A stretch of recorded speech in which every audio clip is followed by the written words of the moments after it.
Welcome back to the Brew Crew podcast, everyone. This is episode 144. And 44. We're working on Skype today. I got myself a cool headset here, ready to sound better. Saw Stev this weekend. This is just my update. I'm just going to give it to you now. This is that's the intro. I always try to have like a one-liner. This is my one-liner. It's going to be about 2 minutes long. Saw Stev this weekend, got to meet Uncle Mark. And Uncle Mark is a good guy. Where did his comment go? I still can't find it to this day. It's not on there. I'll find it. He had some great things to say about the longevity of my urination from the last episode. Apparently, it was laudable. Laudable. He said from someone with some age beyond mine. He was saying it's people at his age in his age group are jealous of the length of time I can go for. And I was like, all right, that's something to look forward to. Is Uncle Mark a character? Do we need to have him on the pod? Uncle Mark, I think you and Uncle Mark would hit it off immediately. He writes, he told me, I don't know if he wants me sharing this kind of stuff, but he told me that his job, he's a freelance history writer. Oh, excellent. So that's why we would hit it off. And he was like, oh yeah, you guys would get along real well. Yeah. I tried to meet him. I tried to meet him Saturday. He wasn't there. Yeah, he wasn't there Saturday. He's got great facial hair too, by the way. That's something that him and I cannot talk about. No, not me anymore. I used to have it, but got rid of it. I was supposed to go to. So I was also invited to Stev's. I went the wrong day. So I showed up and I met Stev's dad. So I met Stev dad, Chuggalo Stev dad. Chuggalo Stev dad. He gave me a really odd look, and I go, is Stev here? And he goes, he's Steve? I go, yeah, Steve here. And he goes, do you think the party's today? Spoiler alert, everyone. I went on Saturday and not Sunday. So that's fantastic. So you are the person who I think holds his calendar closest to his heart.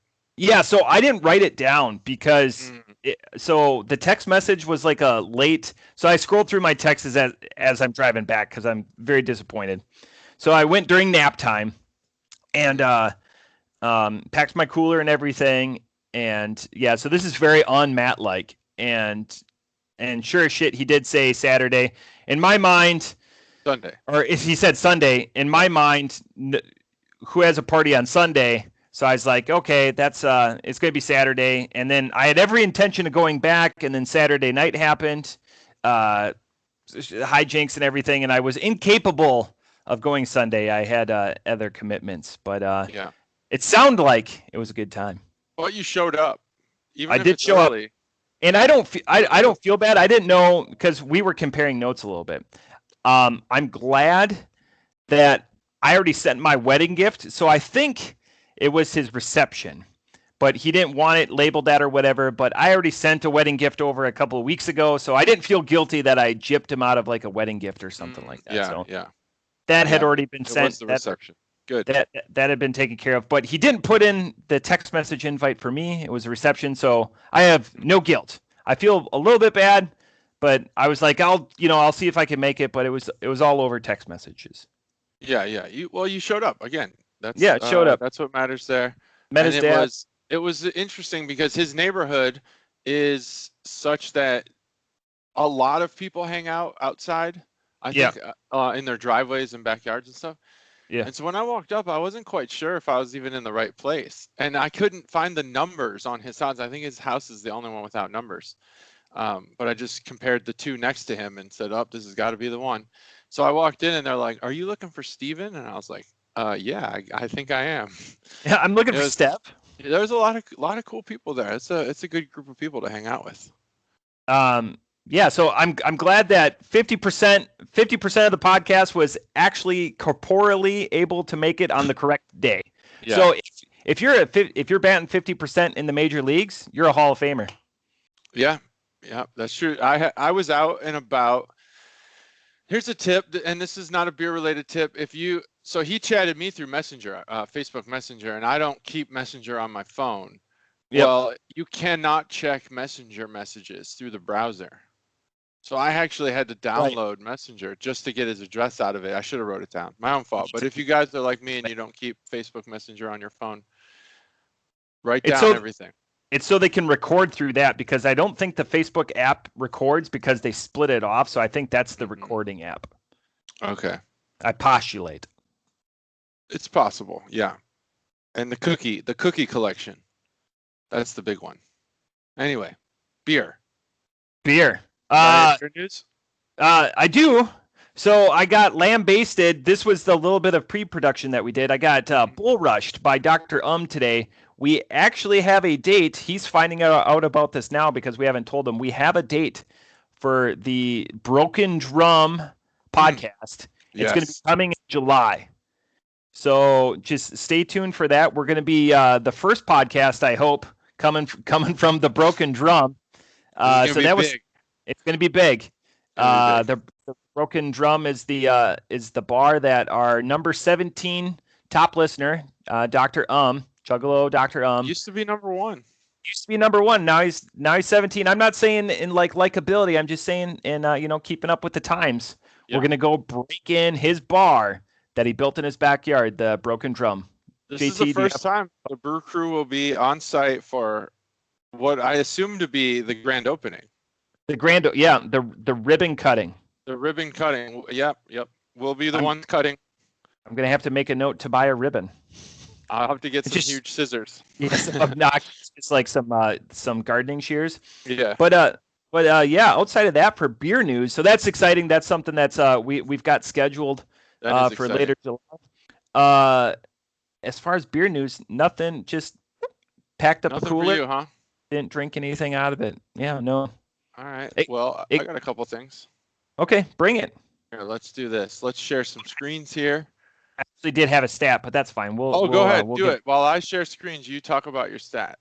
Sure. So there's numbers that are out, and the Brewery Association compared 2020 craft brewing to 2019, and a shock to no one, there had been a 9% decline. So not as sharp as one would anticipate, but in hard dollars, the industry took a $22 billion hit. Oof.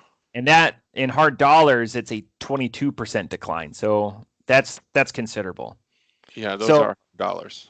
The 9% down is production, so 9% less barrels, but $22 billion less. So that's my shocking. And that stat is from a little publication called fortune.com. Oh, that's a good one. That's a little more reputable than realestate.com. What you got for me, though? Yeah, let me load this up. I got I had to share. I'm glad you had that stat because I had to. That's the best part about Skype. The damn security settings I had to redo. That's right. All right, here we go. Let's share some shit here. Share screen. I just actually reloaded my computer, so. Oh, got to grant access to Skype. Well, then that's going to make me shut down Skype, and it's going to be a whole thing. All right. Well, I'll just have to put this on Facebook. So I had 2 things to share, but since I can't share my screen, I'll just share the one. Send me the link. I'll put it on my screen. Let me send you the link. Let's send you I know. I got to do this. These security settings, I change them after every Skype call because it's because you're on a. I don't want shit spying on me. So it's a tweet, but it's about a bigger story. This weekend, now I know a lot of baseball stadiums have been partaking in the beer cup snake thing. You brought this up. But I like to think that it started in the bleachers at Wrigley because the bleachers at Wrigley are absolutely insane. Well, this interesting plays. Well, he shared this, and then there was a breakdown. If that snake is 100 feet long, right, and we consider 2 cups per inch, that's 2,400 beers at $12 each at Wrigley. Now, craft is 12 and domestic is 10. So we're just assuming all of it's craft beer. That's off, right? Yeah, Bill Murray was the 7th inning stretch guy. It was awesome. It was a great opening. And to think we just had COVID And people are grabbing cups that random strangers had their mouths on. But the alcohol sanitizes it, right? So it's okay. Statistically speaking, 40% of those people don't have anything to worry about. Only 40? I think that's what the nation's at right now. So just whoa, that's low, much lower than I thought. I think it's like 43%. Someone might be. I think Illinois is a little higher. Yeah, 48%. So that's my beer news. That they made a beer snake, a cup snake. Now we were making those back in the aughts, the early aughts. Oh, so you've seen this before? Like the first bleacher game at Wrigley Field, we had a beer cup snake. They just didn't have Twitter back then, and they weren't really reporting it. Now it's a huge deal. All the stadiums are doing it. Like, well, not the stadiums. They're trying to stop it. The fans are doing it. Right, and that's the game to be in the bleachers for the hated Cardinals. Yeah. Oh, yeah. You want to be there for that. You want to be in the bleachers. That's where Wrigley Field is really experienced, in the bleachers. F them. All right. That's my beer news. That's good beer news. Thanks. So we want to go on to the review, or you got more? On to the review. Let's do it. Which one you choosing? Let's start with the Club Paradise. I got mine sheath to keep it cold. Oh, perfect. This is Hoof-Hearted. Let me grab a sheath. Oh, no. That one's branded with my company. I don't think they want me to do that. This is Hoof-Hearted. And if you are wondering, am I saying hoof-hearted or who farted? Yes. That's what they want. That's what they want you to ask. This is Club Paradise. And in researching beer news, I'll talk about this during the can art, but that's Hoof-Hearted. So that's how it's spelled. And this is an Imperial Tiki Sour Ale. It's brewed with vanilla, milk sugar, pineapple puree, coconut, and blue Hawaiian snow cone syrup. Holy shit, it sounds awesome. I'm going to go ahead and roll mine a little bit. I purposely didn't look at this to just be.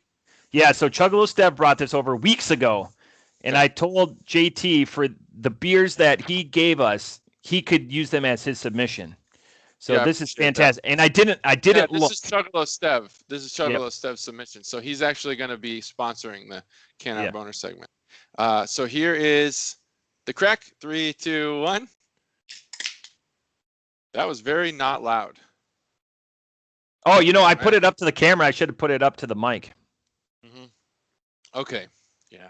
This beer is interesting. But I'll talk about the beer for a second. We had originally intended on doing this beer 2 weeks ago. Yeah. When it was my week, but I had brought some pretty heavy beers, and this one is 10%. So we decided to wait until today. Today's easier. It's Skype. I could stay home, no driving. So we didn't do it then. We're doing it now. It's safe for everyone. So Chuggalo Stev brought this when he was on the show, episode. What episode was he on? 140, 39, 140? Yeah, somewhere in there, 139, 140. He brought some beer for us. He gifted us some beer. This was one of them.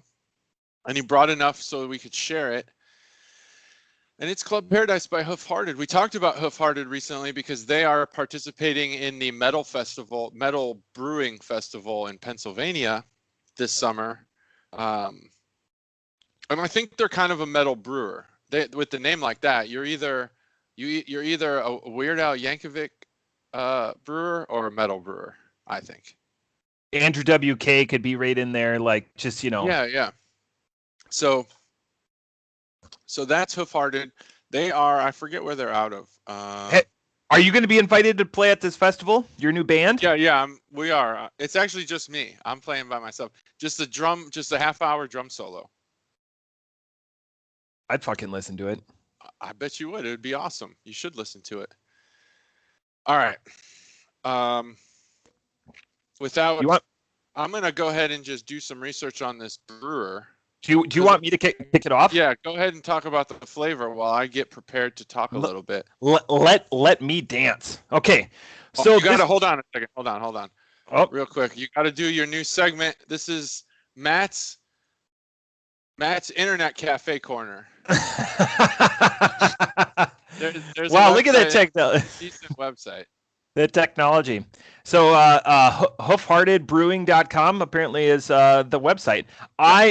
even though I knew the beer, I didn't do any research because I was like, everyone's had that group project when you're like, the other guy's taking care of it. And JT's I got it. Don't worry about it. I got it. JT's a lot smarter than me, so this is like me digging my heels into the ground and been like, I'm going to let the brains of the operation really talk about it. What I want to talk about as JT's doing some research, and I'm going to dance a little bit, is the only thing I looked at this can is that it should be served at 46 degrees. God, I am so in disagreement. I like my beer cold. So I pulled this out early because the second reason we're coming to you guys from Skype today is because the Church Room Bar is under construction. Up until like 5 minutes before we hit the go button and we're coming live to you, they were still pounding, and they're putting in the stripper poles. They're doing a bunch of weird stuff there that hopefully we get to unveil next week. So I pulled this out ahead of time. And then as soon as I hit the go button, they all left. So maybe they heard the magic that was happening or whatever. But back to the beer. So I didn't know what to expect. All I knew was it was 10%. We were going to do it from the safety of our own homes and 46 degrees because those numbers happen to be on the back of the can next to each other. So I didn't know what was in it. This beer tastes like a boozy Hawaiian beer in a can. So like after JT ran down the hit list of the 47 ingredients in this beer, drinking on mic is always great pod. Yeah, it is. I get a fruitiness. At first I got the booziness, which was odd because usually that waits till the bottom part of the can. I got it immediately. But it tastes tropical. And it's not like an off-putting, like, we talk about like banana runts, like the chemical or whatever. Yeah. This is like the concentrate. So it's not it's not watered down by the beer. The fruit in it is not watered down. You definitely get the pineapple, or that's probably the blue snow cone syrup. But I get like a pineapple. So the pineapple puree's in it. I just check to make sure I'm not going crazy. I get that. It's weird though that I get it from concentrate where it feels like it's just like concentrated pineapple juice. I don't know if that's what puree is or whatever. This is fantastic. At first, I'm glad I've been able to talk through it a little bit. Yeah. Off the top rope. Oh, fuck me. 475. This is fantastic. This is one I would love, and I would pay a premium price. I'd pay $25 for a 4-pack. I would have no problem drinking all 4 in a sitting. I think it's tart enough that it cuts the sweetness. I'm not like a big sit down and eat like a bunch of pineapple type guy, but come on, guys. We all know the benefits that pineapple has for you. If nothing else, Google it while you're not at work. Yep, Google it. Okay, so they are out of Columbus and Marengo. Just Marengo. You were wondering. So Ohio, that is. Yeah. So Chuggalo Stev, you killed it with this one. I'm gonna. Wow. Yeah. What did you give it? 475. Okay, I got to put it down. That's what I thought I heard. All right. So Club Paradise. This is the Can Art Boner segment brought to you by Chuggalo Stev. Thanks, Stev. Thanks for bringing this beer. And thanks for sponsoring the Can Art Boner segment until we get real sponsors who pay us. But this is technically payment. So that's why you're the sponsor. I've been looking at this can art for a while. It's been on the top of my beer stacks in the fridge for a while. So I see it every time I go to grab a beer. Interesting can art. Let me just spin it here. I could probably actually do this thing. So I wrote "do not drink" on here. So that's my writing. That's not Hoof Hearted's art. That's me. I needed to make sure that no one who was stayed away from beer, no one was grabbing a beer from my fridge was going to drink this beer. I also wrote it on the top. You can't really see it because my Sharpie's getting dull. I need to get a new one. So there's this guy here. This guy, gosh, who does he remind me of? I just can't figure it out. He's like a uglier Mr. What's that guy's name? Al Borland. Remember Al Borland from Home Improvement? Wow. Like a 70s porn version of Al Borland. But Al Borland had hair, I think, all the way across his head. I'm not sure. I'm not sure who this looks like. Gosh, it's like, the guy from Friday Night Lights, I'm sure this guy like works at Hoof, but the guy from the big no, maybe it's not Friday Night Lights. God, I just can't remember. Yeah, I think it's Friday Night Lights. He wound up being in. He wound up losing a bunch of weight, but oh, My Name Is Earl. Have you ever seen My Name Is Earl? Yeah. Oh, I know who you're. I'm talking about his friend. Yeah. His friend. This looks like an aged version of his friend. He's got those furrowed eyebrows. Anyway, and then there's a bunch of shells, and then there's this rip dude. This is I guess a toucan. And then he's standing in a coconut drink. A coconut drink has the umbrella and the straw, but he is part of the drink. Maybe he's just a tall drink, you know. But he's a ripped toucan. He's got a 6-pack. He's got some pecs. He's also holding a beer in his hand, but he is in a drink. So I'm not sure how big. Oh, yes, this guy. Yeah. So I mean, there's some similarity there. Actor Ethan he had less hair. Suppley. Now he's all ripped, so it's like different. But man, I guess when you're an actor and your only job is to act, you got time to get ripped like that. But I just don't have the time. Method acting. I'm working on it. So yeah, so that's the can. He's the drink. That's Club Paradise, and then you go to the back. And I kind of like the way this is set up. It's got a lot of bright colors. You don't really have to squint too much to see anything. And it has the canned on date, which I didn't really care about until I went to Chicago recently, did some shopping at Binny's Beverage Depot. And the person there, she knew generally. How much damage did you do at Binny's? 180. My man. Yeah. My man. And they'll all most of them will show up on the pod here in the next couple of weeks. So she knew, the employee there knew generally when the can, almost every beer they had, she knew, and they have hundreds, how fresh they were. And I was like, damn, that's crazy to just know that information. But it helps when you have the canned on date. And to her, the freshness of the beer was a big deal. I said, what's your favorite IPA in the whole store? And she said one, and she's like, but we're also sold out of that one. I was like, well, it's the whole store, so why would you do that to me? But she suggested one, and then she said, but don't get this one. It's not fresh. And I was like, what do you mean by not fresh? She said it's 2 months old. And I was like, I don't know. I'd drink that. That seems okay to me. 2 months. Yeah. It's in a can. But she didn't think so. So this one was canned in April. It's currently June. That's the Can Opener segment brought to you by Chuggalo Stev. Thanks, Stev. Stev did give it to us in May, though, because he actually went to Hoof Oh, yeah, I'm not saying Stev. Oh, he went to Hoof and picked this up? Yes. I did not know that detail. When he brought the beer, it was actually in a Hoof flat. Oh, no shit. Wow. Well, that makes it even more significant. So flavor-wise, I think it's the mixture of the coconut and something else. I'm glad I don't get coconut. Tricking my mind into thinking there's hops in this. Like it's a hoppy beer. Do you get that at all? Yeah. So like, it's the fake hops in this? No, like the floral arrangement. So it's just like a sharper citrus. Yes. It's like a danker citrus. It's like it's like raw grapefruit. Like, could you say green?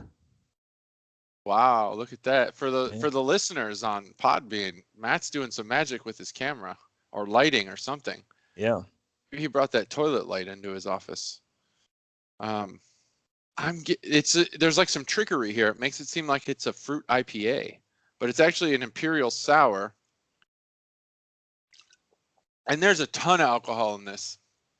And I don't think they're hiding it. I don't think they're trying to trick you into thinking that it's not boozy. It is boozy. And you're breathing out. Basically, everything on the exhale is booze. But the taste is so good. I can't believe it's 10%. If you asked me to tell you how what the percentage was on this, I'd probably be like 7 or 8, maybe. No, maybe 8, somewhere at 8. I would think I'm right at like a 9.6. Well, you're really close then. I would, because they hide the booze well on the liquid. Yeah. But it all, you breathe it all out. It's got good pineapple. There's a lot of coconut in here, which Matt doesn't get. But I don't think it's a bad thing. I think it actually adds to it. The blue. Sorry, Stacy. Snow cone syrup has a distinct flavor. I wish that I was getting that distinct flavor out of this. I'm not, but there's definitely some sweetness to this.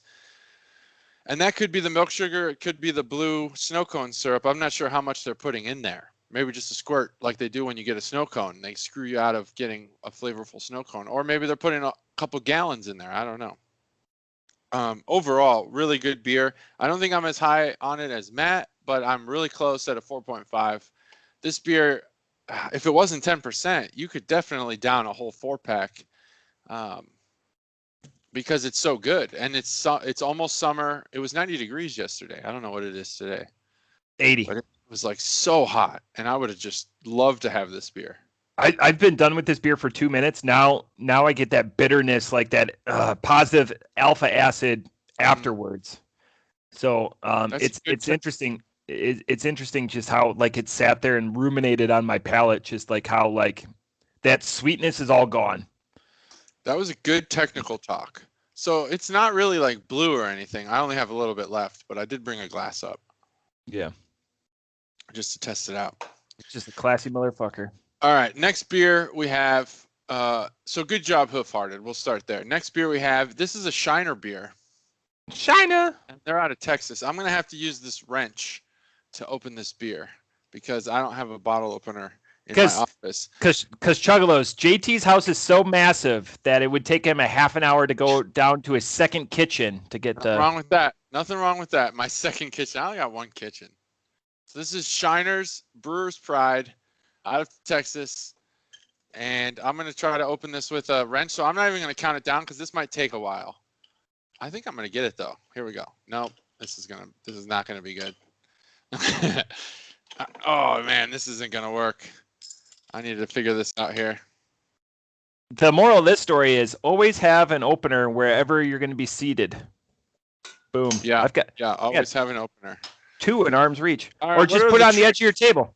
Edge on your table or the windowsill. No. I just bought this desk. I'm not doing that. Do the windowsill. Maybe. Is it a twist? Is it a twist? Hey, is it a twist?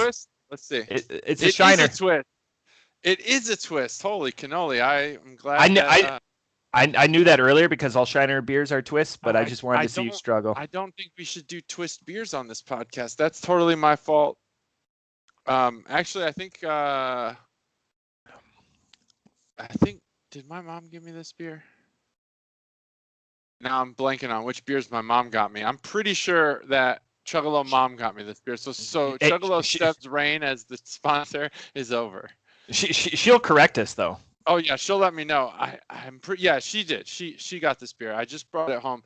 It feels like I was in Chicago many weeks ago. I'm pretty sure I went last weekend. Like I think that was when I went. I can't even remember. Not this previous weekend, but the one before that. Anyway, Brewer's Pride is a Belgian honey, Belgian-style ale. Okay, it's brewed with honey. In collaboration, it's a collaboration beer with Burleson's honey. Now, I didn't know it was a twist off, and I feel like there's certain connotations with twist off beers, like they're not craft, they're not good, don't do it. But I don't think that's true. This is a craft beer. I think this counts. Now, Shiner is a company that goes back a long time. They make Shiner Bock. They also started making hard seltzer. I didn't know. That's something I didn't know. Yeah, they have hard seltzer. And I was reading when I was doing research for this podcast, which, believe it or not, even though the last beer I didn't do a lot of research for, I did a lot of research for this episode. And there's this website called Craft Beer Business. I think it's .com. And it's all about, if you're a craft beer person, what is the business side of everything, or equipment news, or strategy news, flavor and ingredient news, and things like that. Yeah, there's the website for Matt's .com bubble segment. And Shiner.com. Just make sure Matt doesn't have any revealing bookmarks. Oh, no, he doesn't. He's good. Since 1909, Shiner's been making beer, right? They started as Spatzel. Spetzel. Spetzel Brewery in Shiner, Texas. And now they're called Shiner. I believe the town's still called Shiner. Yep, Shiner, Texas, 77984. And their founder, Cosmo Spetzel, which sounds pretty Russian to me, would be proud. Yeah, he probably would be. We've made some money. So they're also making seltzers. And the reason why I was bringing up that craftbeerbusiness.com was because that website, they were asking a bunch of brewers, do you have a viable business in this current year and the few years to follow if you do not make seltzers? And largely, they seemed skeptical. I was reading the interview, and a lot of the brewers seemed skeptical that you can't just offer beer anymore, which it kind of surprised me. But when I really thought about it, Branch and Bone, who we just throw accolades at constantly, they have a seltzer. I'm not sure if Nowhere in particular does, but I'm pretty sure Warped Wing does. I think Rheingeist has a whole series of them, and a lot of Ohio brewers are making seltzers. All the major brewers are making seltzers. So I actually think they're probably right. Is your business viable if you don't offer something else other than beer? Of course you're viable. If you make good beer, you make good beer. But are you? Is your exposure going to max out? Probably. If you don't offer interesting alternatives. What do you think? Sorry, now you had me worried about like showing my bookmarks and stuff like that. But I'm sorry. I was just kidding. No, that's fine. I need to be conscientious of that because definitely when you share your screen, whether it be on a beer podcast or just your work team, understand what you're bookmarking. Put them all in folders because that's the best way to do it. But you didn't have anything weird. No, God, no. That's one thing. I don't have anything weird, but I do have life things. But so I've had a couple seltzers in the last week. I feel better about seltzers after like talking. One, seltzers are delicious. They're refreshing, and I don't have. It's the same way. I'm going to attribute it to something that everyone can agree with. It's like pizza. I love thick crust pizza. Thick crust pizza is the best pizza. Wrong. But I have such massive food guilt after eating thick crust Giordano's pizza that I hate myself the next day. Giordano's is a thin crust. It's a stuffed pizza. So now thick crust you're talking about is BJ's. So now when I eat pizza, most of the time it's like a cracker crust or a thin crust. Those are the just best. to not have that guilt. Yeah. It's the same way with beer or seltzers or something like that. If I don't want to feel sluggish, I'm going to go with a seltzer, and I'm going to have a couple of them. And that's a really good point. It's perfectly fine. It's a body feel thing. I'm in my late 30s. In my 20s, I've said this again. I said this earlier to Dr. When he asked like what time I get to work. I go 10 years ago. So 10 years ago, Matt would kick late 30s Matt's ass. Nope. I get made fun of it all the time. Late 20s Matt or early 20s Matt would look at Matt at late 30s Matt's family situation, financial situation, just the routines that you've developed, and he would be like, "Holy shit, I did okay." What? He'd be like, "What the fuck?" Like even now, like, he'd be like, "You don't party anymore? What the fuck, man?" But I think largely he'd be impressed. things have worked out, but like this, going to bed at 7:00, Yeah. um, Yeah, that's different. all of that, I have people in my life that doubt that I can stay up past 10:00. Give me the right reason, I'll stay up, but it's rare. I've seen it. It's like happened. This last Friday night, I went to bed at 9:10. That's awesome. I just can't. I'm a late night person. I just do late nights, which I get my best work done late at night. That's when I'm at my peak. But it does screw me over because there are times when you have to wake up early. You just can't avoid it. And I've no problem. I don't set an alarm. I wake up naturally like 3:20. Man. I feel bad when I sleep in till like 3:30, and then I still leave the house at the same time. But let me ask you this: so you're one of the early day people. So currently, I don't know what your daughter's schedules will be like when they're my son's age. Well, like my oldest son, he has football camp at 8:00. And then on Tuesdays and Thursdays, on Monday, Wednesday, Friday, he's got personal training camp through the school at 8:00. And so my wife and I, we're like starting work at 7:30 usually. We're in our offices, but we're teleworking. So right now we just go, okay, I got to take my kid to camp, and we go and do it, and no one cares. But you're at work, and you've been on this schedule for many years. How does that all work itself out? Like when that's going to be summertime, kids have to go places. 8:00 is the start time. That's going to be we'll have to see. I've got a couple of years. So my oldest starts kindergarten. Yeah. You got So she's got pre and post care set up through the school that she goes to now. So we'll keep paying that, but I eventually foresee that I'm probably going to have to Rolex my time, and that's fine.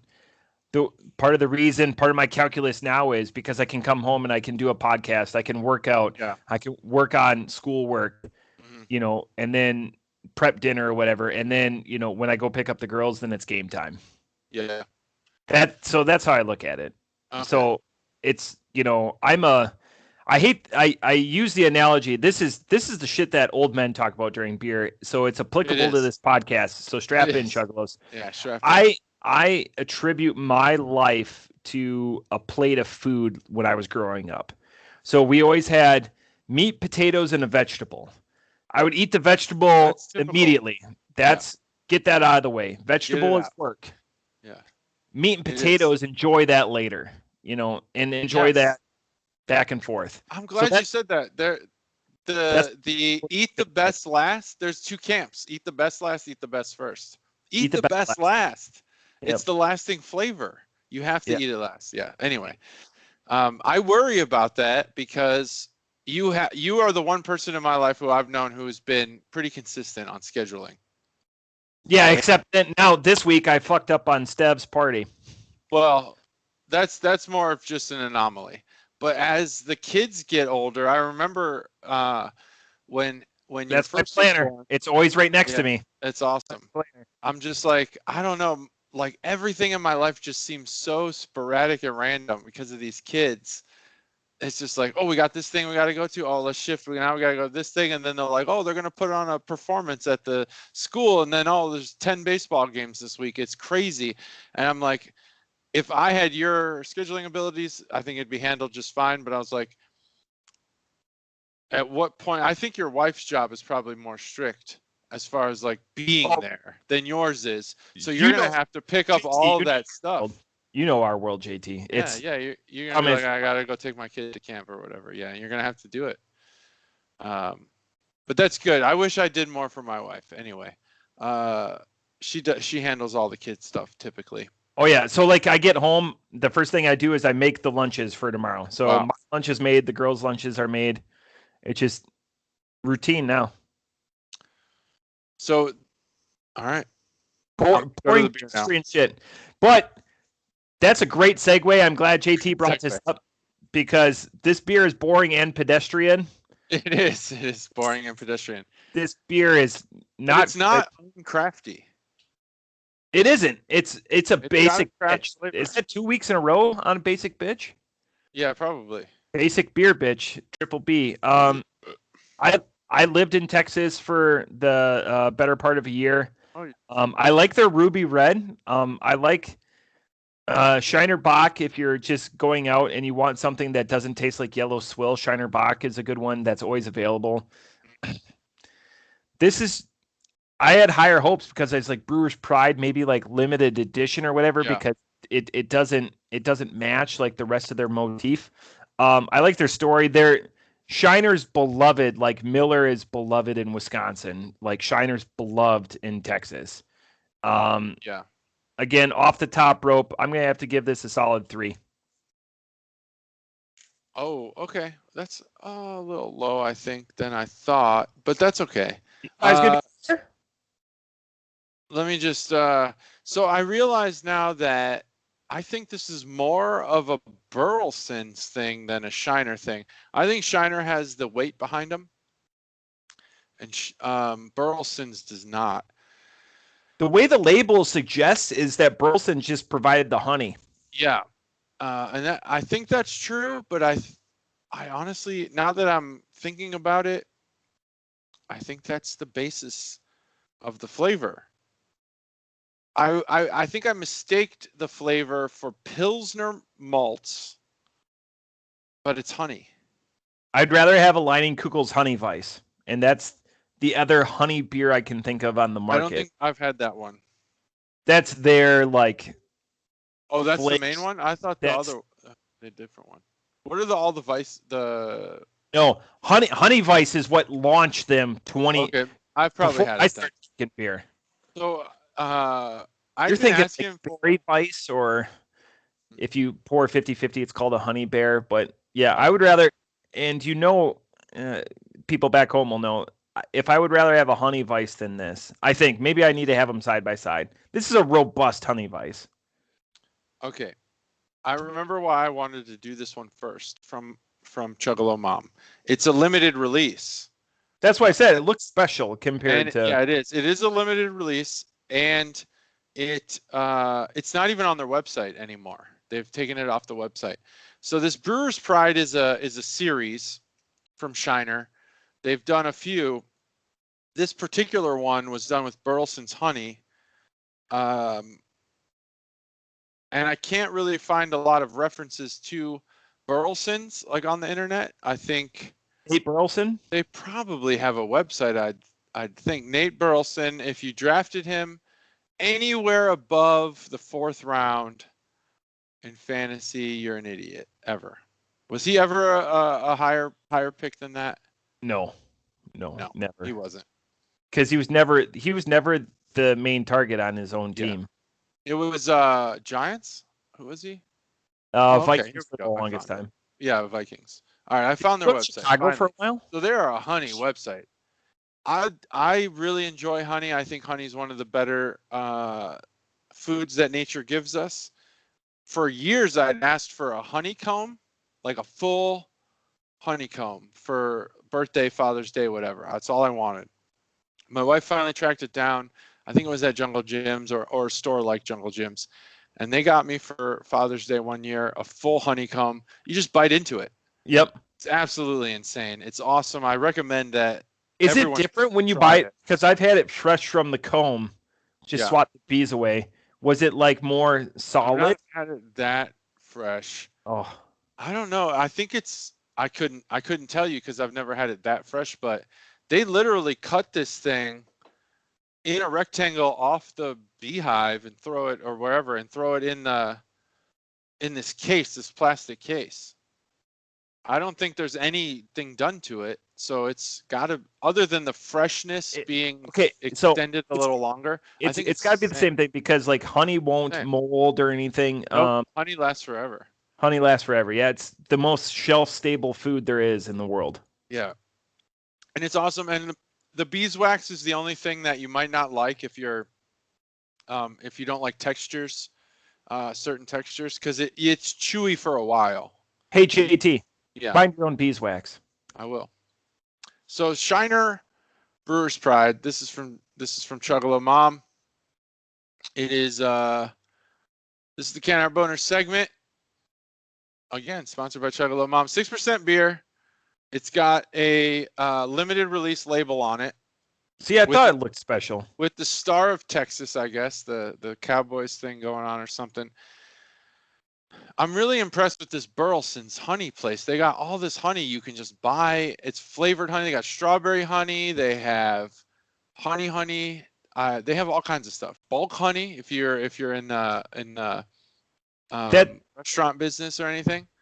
Speaking of honey, that's one thing that concerns me with the natural dying off of honeybees. Yeah. Like how does shit get pollinated, people? Well, are we worried about the honey, or are we worried about their pollination efforts? That's what I'm worried about. Yeah. So the honey, you could still farm that, right? And you don't hurt the bees. But bees are dying off. Are they dying because we're taking their honey? No, they're dying off because of just pesticides and pollution and all that. So embrace the honey. The more you embrace honey and flowers, the more you embrace bees. I agree with you, Matt, though. It's a problem. JT, I would be remiss. I should have said this at the top of it. I know you're showing your bottle. Don't be remiss. It's the second week in a row to mark that the Brewers are in first place and Matt's in first place. The Cubs and the Brewers. Did the Brewers win last night? 2 weeks and no. Oh, so they're tied with the Cubs. We're tied. The Cubs are in first place also. The Brewers are in first place. The Cubs are in first place. If you go check the standings, tiebreakers, we're in first place, and then Matt's in first place. Oh, I see. Tiebreakers. Yep. You're in first place? My team's Still just not doing great. 2 weeks in a row. I did win 9-2 last week. So good. Which team are you again? You changed your name. Ding Dongs. You're the Ding Dongs. Okay. I'm the first place team. Dongs, there's Average Dongs, and I'm Men in Their Dicks. Yep. There's Average Dongs, Wiener, Men in Their Dicks, Cock. When did everyone change their names to a dick thing? After Noof. Well, Joey's been Cock since WrestleMania. He's been that for a while. But I changed it to Men in Their Dicks, and then I don't think anyone was Dongs at the time, but now everyone's Dongs. I changed mine to Ding Dongs because usually I think that fantasy team names. I think they should have to incorporate your name. I really do. What's your nname? What's your name in that? Because I said fuck it. I threw it. I'm the best. Oh yeah. I see what you're saying. By the way, I have the second least amount of moves. So apparently, whoever I drafted is the best. Who's got the least? The 8th place team. Me? No, Miggy. No place team. I think that the name should be themed, and everyone should have to follow the same theme. So if it's Dongs, then everyone needs to be Dong something or something Dong. But like in Randy Orton's football league, we did Dirty Disney. So everyone had to have a Dirty Disney name. What was mine? It was Areolas. That was my football team name. It was awesome. Those are children. I didn't pick the theme. I just had to follow it. But I think I like the theme thing. I might steal it for my league. You could have it. So there's no can art. Let's just skip over it. That's the Can Art Boner segment brought to you by Chug-a-Low Mom. The Burleson's honey is the only part, and that's more their logo. Let's see, get a light here. There we go. They have honey in hexagons. It's the lighting. Right. You can't see it, but it's good. I like it. Other than that, that's the Can Art Boner segment. They do say some things about it on the back. It's collaboration. Belgian-Style ale uses local Texas honey from wildflowers and huajillo, or maybe the L's are kind of like more of a hill. Huajillo. I don't know how Spanish words are pronounced. A plant native to our brewery's landscaped. That's another thing I learned about honey. It matters what plants the bees are pollinating, what flowers they're pollinating. So wildflower honey is different from whatever. Huajillo honey. I don't know how to say it. How would you say this word? Huajillo. Double L is Guajillo. Igriega. Well, that's it. They got hints of clove and vanilla for a complex yet refreshing finish. Really, to me, this tastes like. I thought it was a Pilsner. I thought it was a Pilsner. I thought there were Pilsner malts in here, and I thought I really don't taste the honey. I think that Burleson could have done more with their honey. They could have went to a more crafty craft brewer, and gotten more life out of their honey. You don't think? I mean, Shiner's probably good. They got some good. Shiner has the distribution. I'm not trying to diss them. Does a craft brewer want 2 buckets of your honey or 100 buckets of your honey? Yeah, that's a good point. I guess if you're selling honey, you want to sell the most. So I give this beer. I'm like really aligned with Matt today, but I'm a little higher than he is. I think as far as a drinkable beer goes, it's fine. As far as some sort of special Brewer's Pride honey beer, no way. Like, I'm not seeking this out, and I want a Brewer's Pride. I'm seeking it out. This is a 3.25 beer. It is, I wish the honey really spoke more. And just to put a little tail on the end of this beer review, Shiner's hard seltzer is called Straight Shooter. Yeah. Bang, bang, as Mick Foley would say. Yeah, bang, bang. He's going on tour with The Rock, apparently, to like 5 or 6 cities. Wow, some tour. Well, they're going to just like sign autograph. I don't know what they're doing, but it's like a celebration of the match where The Rock hit Mick Foley 9 times or 11 times with the chair. Yeah, it's a tough watch. It's a tough watch. It was hard to watch. We just did a Royal Rumble drinking game on Saturday, and that came up. Oh, okay. Yeah, that was a rough one. I actually got the pop figure celebrating that match. Here, I'll show you. Here it is. I can't see my screen here. That's it. The Rock and Mick Foley. Chair, concussions. If you like that kind of stuff, there's plenty out there for you. And a tour. Yep. And a tour. A tour. There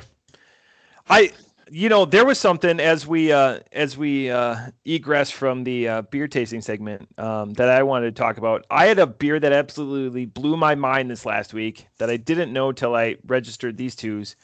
So from Sonder, I had a root beer float.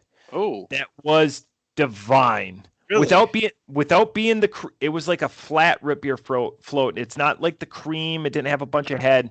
It was just like a root beer barrel float. It was fantastic. Wow. It's fantastic. Like if you're going to deliver a gimmick beer, it's going to be tough for you to deliver on an entirely complex gimmick like a root beer float. Yeah. But at least hit the high points, and they hit all the hot points. It was all the root beer like root. Oh, it's fantastic. Where'd you get it? King's Table. Oh, okay. I'll have to try it. Yeah, so it was dynamite because root beer, the reason why it works so well is because it's not overly sweet. It just doesn't it hits you with like a little like a bitterness, so it's like same with like sarsaparilla. Yeah, it's like rhubarb. So when you make a root beer float, if you were to make one, which I know you wouldn't because you're healthy. Do you do root beer first and then ice cream, or ice cream then root beer? So it's been a while, and it's always the ice cream first because that's the solid, and then you pour the root beer around. Always. That's typically what I do too. But the ice cream also makes the root beer the bubbles. It makes more bubbles. Effervesce. So sometimes it is okay to put the ice cream in second. Well, what mouth breather puts ice cream into a full root beer mug? You don't fill it. If you don't want all those all that foam, it's like we're talking like glass. If you put ice cream in here, and then you start pouring root beer in, within like 2 drips, you have this much foam. If you pour root beer into that glass and want to make a root beer float with that glass, we're not friends anymore, JT. But you know who does that? You know what animal? You know what animal puts root beer first and then ice cream? Somebody that doesn't clean their kitchen, because that shit, if you guess wrong, that's getting everywhere. That's a Mr. Wizard thing. Or you're really shortchanging you. Either way, bad optics. Bad optics. Bad optics. Yeah, root beer floats are awesome. Shot. Maybe that's what segment 3 needs to be. Parting shots for the week. Parting shots for the week. Oh. Who makes shitty root beer floats? And who doesn't clean their kitchen? Let's call them out. Let's dox them, as they say. I am not calling. Not cleaning kitchens is a hot topic. So it is? I didn't know it was a hot topic. I will gladly swear on this podcast. I will show elbows before I call people out on not cleaning kitchens. Yeah. I'm just saying that's somebody that doesn't take that into consideration. I'm not thinking of people. Sure. Okay. I got it. Yeah, people who just they act without thinking about consequence. Yeah, that's smart. How's your kitchen coming along? Countertops next Monday. Oh my God, I thought they'd be in. We don't talk about that around here. I'm excited for you. I'm excited for you. I think everything potentially will be done by this time in 2023. Well, I hope you like your contractors. I do really like. Yeah, you do. I do like them. They're friends outside of it, but it makes me feel like this when I think about red with. Is this a light or is this a filter? No, this is lights. What color? Oh, what color? Give me a color, JT. Teal. Teal. Okay. Yeah, I'm teal. Pretty close to teal right now, so. Yeah, true. Purple. Yeah, I've got LED lights that are fantastic up on. Are these the like TikTok lights that they always talk about? Yeah, those are the TikTok. It's like a light strip. $16, and I can control it with my phone. That's pretty awesome. The girls like coming in here and they'll be like, "Daddy, make it red." So this is the worst thing is having daughters when you have a man cave, and I've got like a man cave sign that doesn't stop them. So Saturday morning they come down here and they wake up in the morning. So yeah. And now you can tell that the church room bar is being done because I just have an egregious amount of tchotchke shit everywhere that usually goes in the bar. Man room stuff. I'll be able to enforce it when they're like 10. 10, 11. What am I trying to say here? It like the customs and courtesies of a man room. Yeah. They take a lot of repetition, a lot of drilling in. So now my kids understand that like you don't go and play the drums whenever you want. That's part of my man room thing. I gave them a drum set, my old one. That's what you play. If you want to play the new one, you either have to ask or just don't fucking touch it. But it took me years of drilling this into them. I can't wait till they say, "I'm going to put my nutsack on your drum kit, old man." They probably will. They probably will say that. But there's like a lot of what my kids do is due to years of just constantly like repeating myself. I'm the pushover. If you want your man room to be private, you're going to have to say it over and over and over and over again. I'm not at that point because I can get stuff done when they're like sitting over there and they're watching Coco Melon or if they're watching TV, that's different. But once they start having life events and they start telling you the long form stories, I'm excited for that. I'm excited. Yeah, it's fun up front until I'm just saying. And I love every story my kids tell me. But sometimes it's just too much detail. Just give me the summary. I don't need to know what everyone said and when they said it. I just need to know what happened. Give me the high points. Yeah, give me the high points. People need to say that to me in my life. You know how they say that? They'll be like, "And you found $5," or they'll cut. They'll cut the story. You don't have that problem. I have terrible stories. I'm a terrible storyteller. No. You get to the point when the point needs to be gotten to. Some people give too much detail. Like wrestling, you're gonna get got. You're gonna get got. You're gonna get got. So who got recently? Anybody? I don't know. Other than the St. Louis Cardinals, which we can all agree, fuck them. Mm-hmm. God. This feels like a loaded question. Who got? Who got? What like, is this another new segment? Like, what burns my buttons, or who got? Well, I don't think we can do who got because I think Entourage did that already. Oh. Yeah, I think you got was Entourage thing, the show. Faceplant. Mm-hmm. Yeah, I have no idea. Yeah. All right. Well, I feel like I let you down there. Yeah, you did a little bit. Thought you were gonna have more. No, I'm kidding. You didn't let me down. Well played, right. Because now I feel bad, and now you laughed at me, so now I feel good. I don't know. I'm confused. You didn't let me down. Because we're still recording. I really like doing these just because we can bring the digital aspect in. I feel like a couple of my favorite games were like, how much would you guys pay for this? Back in the old iteration.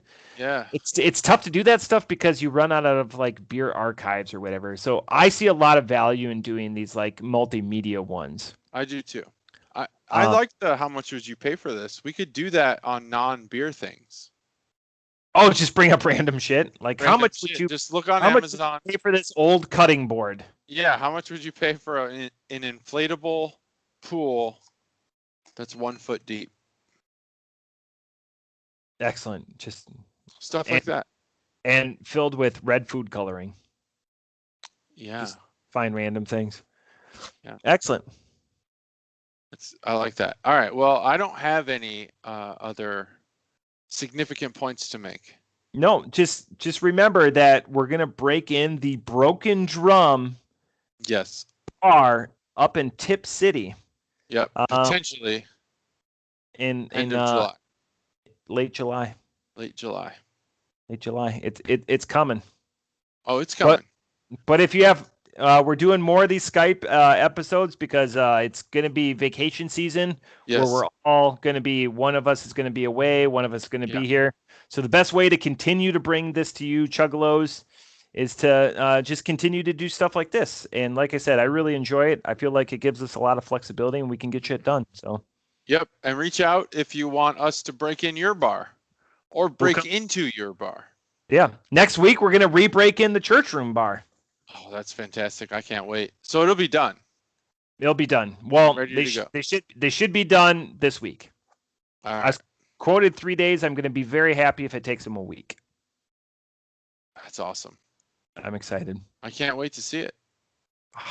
I can't wait either. All right. My basement is also getting redone, but there won't be a bar. I know the Chuggalos were waiting on me to tell you that. But that's pretty much it. You got any parting words, Matt? I always think of like things during the pod, but I've got nothing applicable here. Well, this is episode 144, and if you've stuck with us this long, nothing we can say will change that. You've wasted 144 hours or more of your life. Oh, yeah. None of them have been less. All of them have been more, including this one. Thanks for joining us. See you next time on 145. Bye.